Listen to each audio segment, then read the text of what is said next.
السلام عليكم ورحمة الله وبركاته. الحمد لله وكفى وسلام على عباده الذين اصطفى. أما بعد، فأعوذ بالله من الشيطان الرجيم. بسم الله الرحمن الرحيم. يا أيها الذين آمنوا اتقوا الله وكونوا مع الصادقين. فقال النبي صلى الله عليه وسلم: من صام رمضان ثم اتبعه ستا من شوال كان كصيام الدهر كله أو كما قال عليه الصلاة والسلام. আলহামদুলিল্লাহ ভাই, আল্লাহ পাকের দরবারে শুকরিয়া যে আল্লাহ পাক রব্বুল আলামিন আমাদেরকে পবিত্র মাহে রমজান শেষে আজকে শাওয়ালের ৯ তারিখ এই সময় পর্যন্ত জীবিত রেখেছেন, সুস্থ রেখেছেন। জন্য আল্লাহ পাকের দরবারে আমরা শুকরিয়া জ্ঞাপন করি আলহামদুলিল্লাহ। রমজান মাস তো আমাদের কাছ থেকে বিদায় নিয়ে গেল, চলে গেল।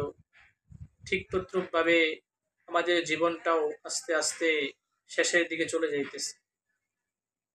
আজকে ৯ শাওয়াল, ১৮ এপ্রিল।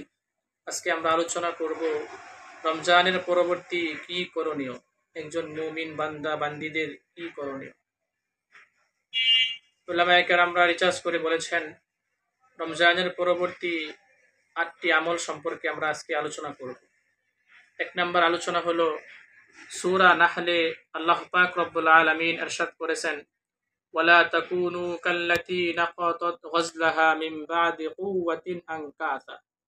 সূরা নাহলের ৯২ নম্বর আয়াতে আল্লাহ পাক রব্বুল আলামিন ইরশাদ করেছেন, তোমরা ওই নারীর মতো হয়ো না যে নারী সারাদিন কষ্ট পরিশ্রম করে সুতা পাকায়, সুতা তৈরি করে, এই সুতাগুলো আবার সে সন্ধ্যাবেলা নষ্ট করে ফেলে।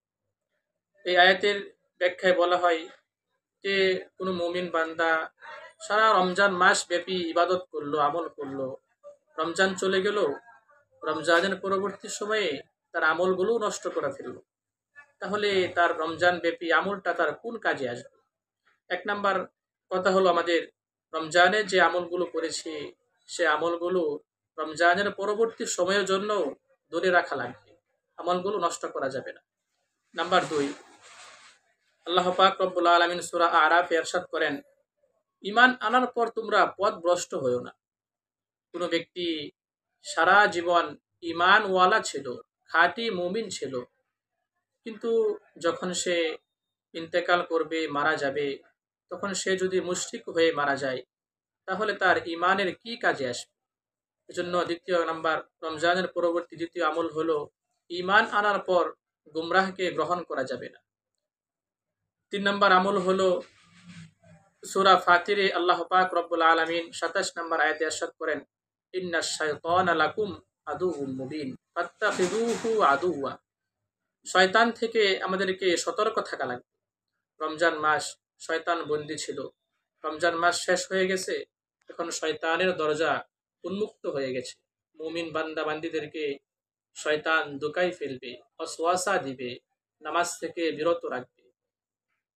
আল্লাহ পাক বলেন, ইন্নাশ শাইতানা লাকুম আদুউম মুবিন, নিশ্চয়ই শয়তান তোমাদের প্রকাশ্য শত্রু। ফাত্তাখিযুহু আদুওয়া, সুতরাং তোমরা শয়তানকে শত্রু হিসাবেই ধরে নিও, শত্রু হিসাবেই গণনা করো। জন্য শয়তান থেকে আমাদেরকে সতর্ক থাকা লাগবে। নাম্বার ৪, আমাদের রমজান মাসে আমরা যেভাবে ইবাদত করেছি, ৫ ওয়াক্ত নামাজ মসজিদে এসে জামাতের সাথে আদায় করেছি, এখন আমাদের দৃঢ় প্রতিজ্ঞা করা লাগবে যে নামাজ কখনো ছাড়বো না, নামাজ কাজা করা যাবে না। রমজান আমরা ইবাদত করেছি, রমজানের পরবর্তী সময়ও যতদিন এই হায়াত জীবিত থাকবো আমরা, ততদিন পর্যন্ত পাক্কা ইরাদা আমাদের যে আমরা কখনো নামাজ কাজা করব না। ৫ নাম্বার আমল হলো কোরআনে কারীম তেলাওয়াত করা। রমজানের ভিতরে আমরা অনেকেই কোরআনে কারীম তেলাওয়াত করেছি, যারা কোরআনে কারীম পড়তে পারি নাই তারাও চেষ্টা করেছি। ঠিক তদ্রূপভাবে রমজানের পরবর্তী সময়েও আমরা কোরআনে কারীমের পিছনে মেহনত করব। কমপক্ষে একটা সূরা হোক, যে সূরাগুলো আমরা দৈনিক নামাজে আমরা পাঠ করি, সেই সূরাগুলো আমরা দেখে দেখে পাঠ করব। আমরা কেউ 10টা সূরা পারি, আমরা চেষ্টা করব আরেকটা সূরা বৃদ্ধি করার জন্য, 11টা হলো। যদি সপ্তাহে আমরা একটা সূরাও পড়ি, তারপরে দেখা যাবে আমাদের ভান্ডারে অনেক সূরা আমাদের অ্যাড হয়ে যাবে। এজন্য আমাদের যে সূরাগুলো যেগুলো আমরা শিখেছি এগুলো চর্চা করা, আবার অন্য সামনের দিকে উন্নতি হওয়া। ৬ নাম্বার হলো বেশি বেশি জিকির আজকার করা। সূরা আহজাবের ৪১ নম্বর আয়াতে আল্লাহ পাক রব্বুল আলামিন ইরশাদ করেন, ইয়া আইয়ুহাল্লাযীনা আমানু যকুরুল্লাহা যিকরান কাসীরা। হে মুমিনরা, উযকুরুল্লাহা, তোমরা আল্লাহকে বেশি বেশি স্মরণ করো, বেশি বেশি জিকির করো। উযকুরুল্লাহা যিকরান কাসীরা, বেশি, অনেক বেশি আল্লাহ পাকের জিকির করো। জিকির করলে দিল পরিষ্কার হয়। আর ৭ নাম্বার আমল হলো সৎ সঙ্গ নির্বাচন করা। সূরা তাওবায় আল্লাহ পাক রব্বুল আলামিন ইরশাদ করেন, ইয়া আইয়ুহাল্লাযীনা আমানুত্তাকুল্লাহ ওয়া কুনু মা'আস সাদিকিন। হে ঈমানদাররা, আমানুত্তাকুল্লাহ, তোমরা আল্লাহকে ভয় করো। ওয়া কুনু মা'আস সাদিকিন, এবং যারা সত্যবাদী তাদের সঙ্গী হয়ে যাও, তাদের সাথে তোমরা চলাফেরা করো, উঠা বসা করো, তাহলে তোমরা তাকওয়াবান হতে পারবে। ৮ নাম্বার আমল হলো যে শাওয়াল মাসের ৬টি রোজা রাখা। হাদিসে তিরমিজিতে আল্লাহ রাসূল ইরশাদ করেন, মান সামা রমাদান সুম্মা আতবাহু সিত্তাম মিন শাওয়াল কানা কাসিয়ামিদ দাহরি কুল্লিহি।